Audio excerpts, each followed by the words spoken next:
আসসালামু আলাইকুম। আমন্ত্রণ জাগো টিভি নিউজে, সঙ্গে আছি আমি আফরিন সুমনা। শুরুতেই জানিয়ে দিচ্ছি সংবাদ শিরোনাম। হামাসকে ধ্বংস করা যাবে না দাবি ইসরায়েলি কমান্ডারের।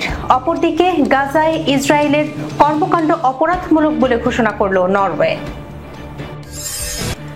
মার্কিন F-35 যুদ্ধবিমান বিধ্বংসী মিসাইল বানালো উত্তর কোরিয়া, পেন্টাগনে তোলপাড়।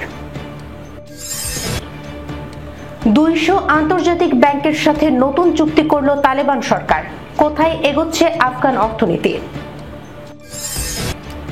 মুসলিমদের ফাঁসাতে লন্ডনে বোরকা পরে চুরির সময় ধরা ভারতীয় নাগরিক লক্ষণলাল। বুধবার থেকে ভারতের পণ্যে 50% শুল্ক আরোপ, নোটিশ জারি করল যুক্তরাষ্ট্র। পুতিন জেলেনস্কিকে পছন্দ করেন না, তাই বৈঠক আটকে আছে জানালেন ট্রাম্প। থালাপতি বিজয়ের হুঙ্কারে উত্তাল ভারত, মোদির পতন শুরু। দর্শক, শিরোনাম শুনছিলেন, এবার জানিয়ে দিচ্ছি বিস্তারিত। ইসরায়েলি সেনাবাহিনীর গাজা উপত্যকার সাবেক কমান্ডার এক বিবৃতিতে জোর দিয়ে বলেছেন যে ফিলিস্তিনি ইসলামী প্রতিরোধ আন্দোলন হামাস আবারও টানেল নির্মাণ শুরু করেছে এবং তাদেরকে ধ্বংস করা যাবে না। পার্স টুডে অনুসারে ইসরায়েলি সেনাবাহিনীর গাজা উপত্যকার সাবেক কমান্ডার গাদি শামনি রোববার বলেছেন, সাম্প্রতিক আক্রমণে গাজার উপর ইসরায়েলের আধিপত্য সম্পর্কে কথা বলা ভুল। শামনি আরো বলেন যে হামাস আবারও টানেল নির্মাণ শুরু করেছে এবং যতক্ষণ পর্যন্ত এই আন্দোলন থাকবে ততক্ষণ পর্যন্ত ইসরায়েলি সেনাবাহিনীর বিরুদ্ধে আক্রমণের সুযোগ বৃদ্ধি পাবে। সাবেক ইহুদিবাদী কর্মকর্তা আরো জোর দিয়ে বলেছেন যে বন্দীদের ফিরিয়ে দেয়া এবং হামাসকে ধ্বংস করা, এই দুটি লক্ষ্য একে অপরের সাথে সাংঘর্ষিক। এদিকে গাজায় ইসরায়েলের কর্মকাণ্ড অপরাধমূলক বলে দাবি করেছে নরওয়ে। গাজার সংকটময় পরিস্থিতির কথা উল্লেখ করে নরওয়ের উপপররাষ্ট্রমন্ত্রী আন্দ্রেয়াস ক্রাভিক জোর দিয়ে বলেছেন, এই উপত্যকায় যা ঘটছে তা আন্তর্জাতিক আইনের স্পষ্ট লঙ্ঘন এবং 7 অক্টোবর 2023 সালের ঘটনাবলী এই অঞ্চলে ইহুদিবাদী সরকারের অপরাধমূলক কর্মকাণ্ডকে ন্যায্যতা দিতে পারে না।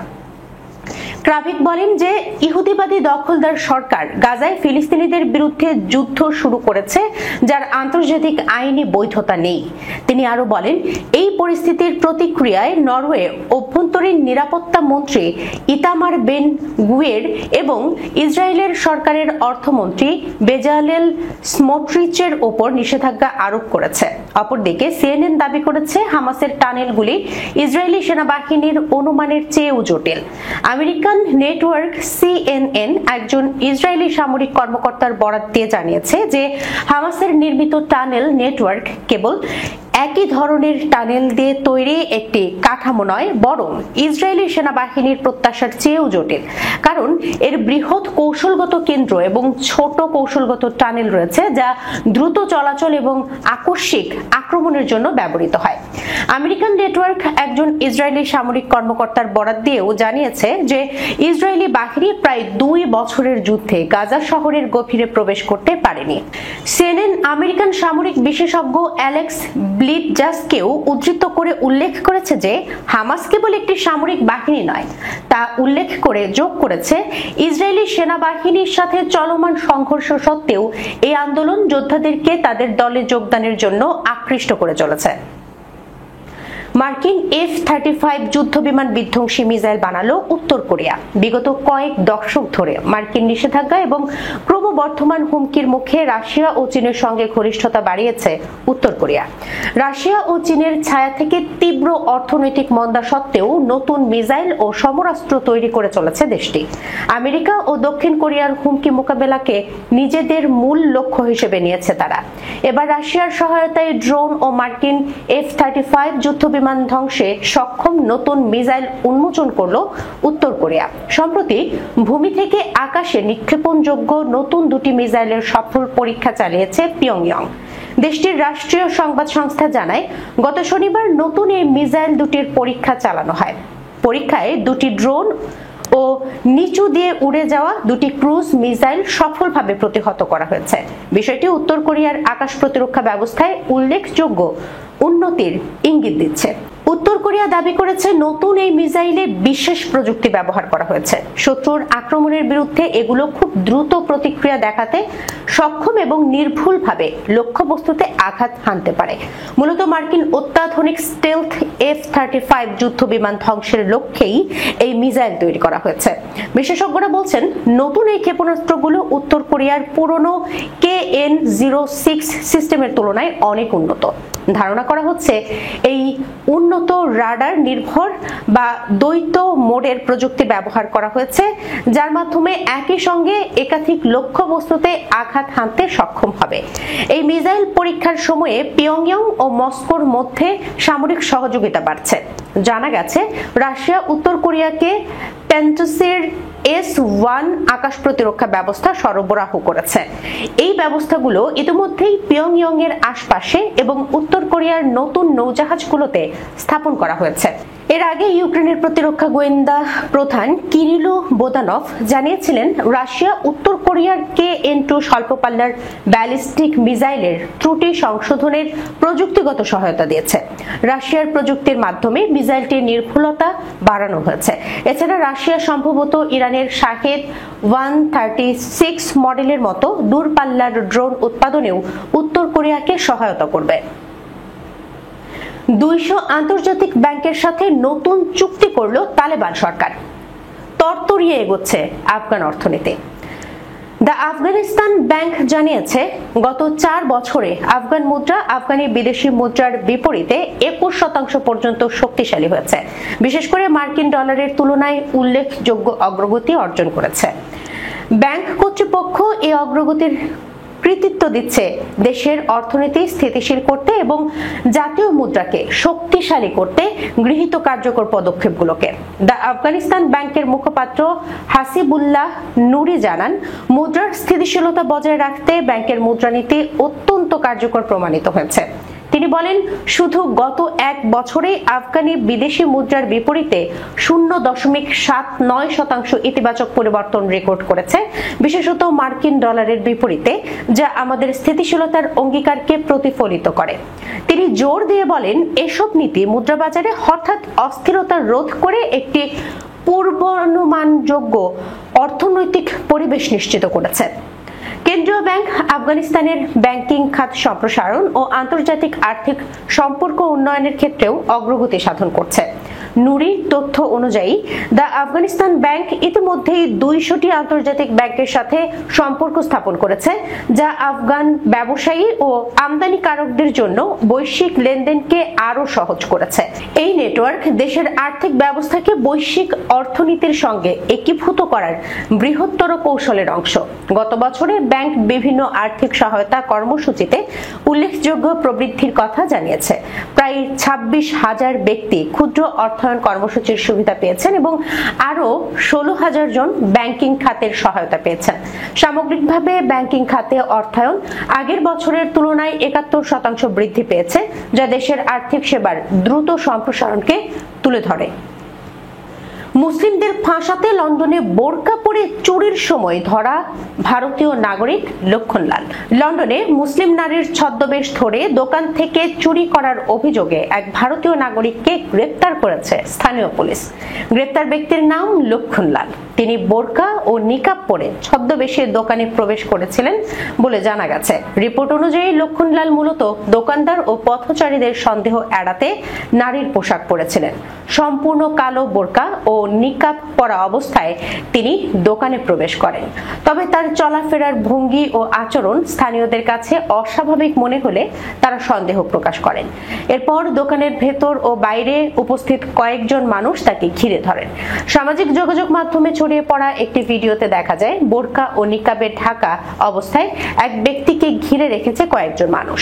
পরিচয়ের মধ্যে একজন তার নিকাব টেনে খুলে ফেলেন। তখনই সবাই অবাক হয়ে দেখেন ছদ্মবেশে থাকা ব্যক্তি আসলে একজন পুরুষ। খবর পেয়ে স্থানীয় কর্তৃপক্ষ দ্রুত ঘটনাস্থলে পৌঁছায় এবং তাকে হেফাজতে নেয়। পরবর্তীতে জানা যায় ওই ব্যক্তি একজন ভারতীয় নাগরিক, নাম লক্ষণলাল। ঘটনার পর থেকে সামাজিক যোগাযোগ মাধ্যমে এ নিয়ে ব্যাপক আলোচনা চলছে। অনেকে বলছেন এমন ঘটনা নিরাপত্তার ঝুঁকি তৈরি করতে পারে, বিশেষ করে বোরকা ও নিকাব যেহেতু মুসলিম নারীদের ধর্মীয় পোশাক, তা ব্যবহার করে অপরাধ করলে মুসলিম সম্প্রদায় অযথা হয়রানি হয়রানির শিকার হতে পারে। অন্যদিকে অনেকেই লক্ষণলালের এই আচরণকে প্রতারণা, এক অদ্ভুত ও নিন্দনীয় কৌশল হিসেবে আখ্যা দিয়েছেন। স্থানীয় গণমাধ্যম বলছে, পুলিশ এখনো ঘটনার বিস্তারিত তদন্ত করছে এবং তার বিরুদ্ধে আনুষ্ঠানিক মামলা প্রক্রিয়াধীন রয়েছে। সূত্র পাকিস্তান অবজারভার। বুধবার থেকে ভারতীয় পণ্যে 50% শুল্ক কার্যকর নোটিশ জারি করল যুক্তরাষ্ট্র। ভারতের উপর অতিরিক্ত 25% আরোপ করতে যাচ্ছে মার্কিন যুক্তরাষ্ট্র। ফলে ভারতের উপর যুক্তরাষ্ট্রের শুল্কের হার দাঁড়াবে 50%। বুধবার থেকে মার্কিন প্রেসিডেন্ট ডোনাল্ড ট্রাম্পের নতুন নির্বাহী আদেশের মধ্য দিয়ে এই সিদ্ধান্ত কার্যকর হবে। যুক্তরাষ্ট্রের হোমল্যান্ড সিকিউরিটি বিভাগ কাস্টমস অ্যান্ড বর্ডার প্রোটেকশনের মাধ্যমে এরই মধ্যে এই সংক্রান্ত নোটিশ জারি করেছে। দেশটি জানিয়েছে, এখনো রাশিয়া থেকে ভারতের তেল আমদানি করে যাওয়ার বিষয়টি যুক্তরাষ্ট্রের জাতীয় নিরাপত্তার জন্য উদ্বেগজনক। ট্রাম্প প্রশাসনের দাবি, যেসব দেশ রাশিয়ার সঙ্গে বাণিজ্যিক সম্পর্ক রেখেছে তাদের উপর চাপ প্রয়োগ করাটাই হলো এই সিদ্ধান্তের মূল লক্ষ্য। চলতি বছরের আগস্টের শুরুতে ট্রাম্প ভারতীয় পণ্যের উপর 25% শুল্ক হার আরোপ করেছিলেন, পরে তা আরো বাড়ানো হয়। এদিকে ভারতের পররাষ্ট্র মন্ত্রণালয় যুক্তরাষ্ট্রের এই পদক্ষেপকে অনুপযুক্ত, উস্কানিমূলক ও অযৌক্তিক বলেছে। এর আগে সোমবার ভারতের প্রধানমন্ত্রী নরেন্দ্র মোদী বলেছেন, কৃষক ও ক্ষুদ্র শিল্পের স্বার্থে তার সরকার কোনো আপোষ করবে না। তিনি সতর্ক করে বলেন, আমাদের উপর চাপ বাড়তে পারে, তবে আমরা তা সহ্য করব।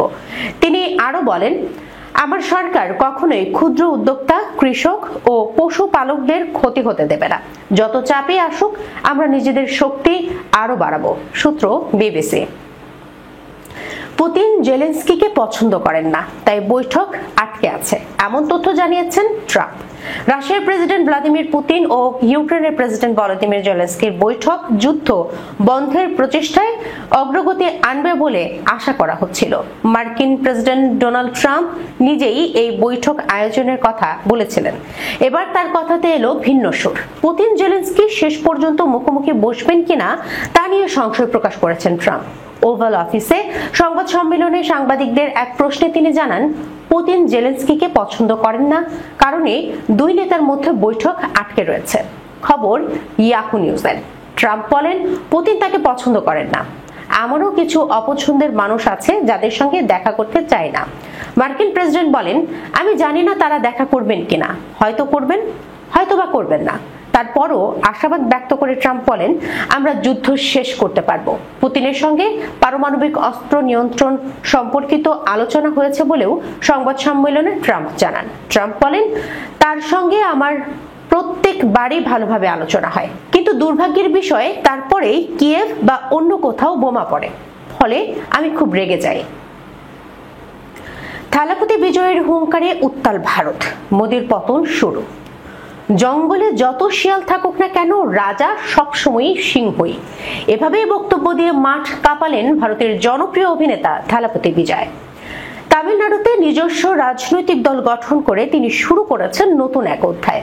তার এই রাজনৈতিক অভিষেককে অনেকে শুধু আঞ্চলিক রাজনীতির মধ্যেই সীমাবদ্ধ রাখছেন না, বরং জাতীয় রাজনীতির প্রেক্ষাপটেও দেখছেন। বিশেষ করে নরেন্দ্র মোদীর নেতৃত্বাধীন বিজেপির জন্য এটি এক নতুন সংকেত হতে পারে বলে মনে করছেন বিশ্লেষকরা। ফলে প্রশ্ন উঠছে, বিজয়ের হাত ধরেই কি শেষ হবে মোদীর দীর্ঘদিনের একচেটিয়া আধিপত্য? দক্ষিণ ভারতে বিজেপির বিস্তার এখনো তুলনামূলক দুর্বল। বিশেষ করে তামিলনাড়ুর মতো রাজ্যে বিজেপির গ্রহণযোগ্যতা সীমিত ছিল সব সময়ই। এখানকার ভোটাররা মূলত আঞ্চলিক দলগুলোর প্রতি বেশি আস্থা রেখেছেন। এই প্রেক্ষাপটে বিজয়ের মতো একজন জনপ্রিয় তারকার রাজনীতিতে পদার্পণ দক্ষিণ ভারতের ভোটের বাজারে নতুন মোড় আনতে পারে, যা বিজেপির বিস্তারে বড় বাধা হয়ে দাঁড়ানোর সম্ভাবনা রয়েছে। জাতীয় পর্যায়ে মোদীর জনপ্রিয়তা গত কয়েক বছরে কিছুটা হলেও প্রশ্নের মুখে পড়েছে। দীর্ঘ সময় ধরে ক্ষমতায় থেকে তার সরকারের নেয়া বিতর্কিত নীতিমালা এবং বিরোধীদের ক্রমবর্ধমান ঐক্য বিজেপিকে চাপের মুখে ফেলেছে। এরই মধ্যে যদি দক্ষিণ ভারত থেকে বিজয়ের মতো বিকল্প নেতৃত্ব উঠে আসে, তবে তা মোদী ও তার দলের জন্য বড় সতর্ক সংকেত হতে পারে। যদিও বিজয়ের দল এখনো প্রাথমিক পর্যায়ে রয়েছে, তবে ইতিমধ্যেই তরুণ সমাজে ব্যাপক সাড়া ফেলেছে। তিনি শুধু একজন তারকা নন, বরং সমাজ সচেতন ও শিক্ষা বান্ধব বক্তব্যের জন্যও জনপ্রিয়। এই বৈশিষ্ট্য তাকে দায়িত্বশীল নেতা হিসেবে প্রতিষ্ঠিত করেছে। ফলে অনেকেই মনে করছেন তার নেতৃত্বে নতুন একটি রাজনৈতিক শক্তি গড়ে উঠতে পারে। দর্শক, এই ছিল জাগো টিভি নিউজে যাবার আগে সংবাদ শিরোনামগুলো জানিয়ে দিচ্ছি আরো একবার। হামাসকে ধ্বংস করা যাবে না দাবি ইসরায়েলি কমান্ডারের। অপরদিকে গাজায় ইসরায়েলের কর্মকাণ্ড অপরাধমূলক বলে ঘোষণা করল নরওয়ে। মার্কিন F-35 যুদ্ধবিমান বিধ্বংসী মিসাইল বানালো উত্তর কোরিয়া, পেন্টাগনে তোলপাড়। 200 আন্তর্জাতিক ব্যাংকের সাথে নতুন চুক্তি করল তালেবান সরকার। কোথায় এগোচ্ছে আফগান অর্থনীতি? মুসলিমদের ফাঁসাতে লন্ডনে বোরকা পরে চুরির সময় ধরা ভারতীয় নাগরিক লক্ষণলাল। বুধবার থেকে ভারতের পণ্যে 50% শুল্ক আরোপ, নোটিশ জারি করল যুক্তরাষ্ট্র। পুতিন জেলেনস্কিকে পছন্দ করেন না, তাই বৈঠক আটকে আছে, জানালেন ট্রাম্প। থালাপতি বিজয়ের হুঙ্কারে উত্তাল ভারত, মোদির পতন শুরু। এখনকার মতো এই পর্যন্তই। এতক্ষণ পর্যন্ত যারা সঙ্গে ছিলেন সবাইকে অসংখ্য ধন্যবাদ। আল্লাহ হাফেজ।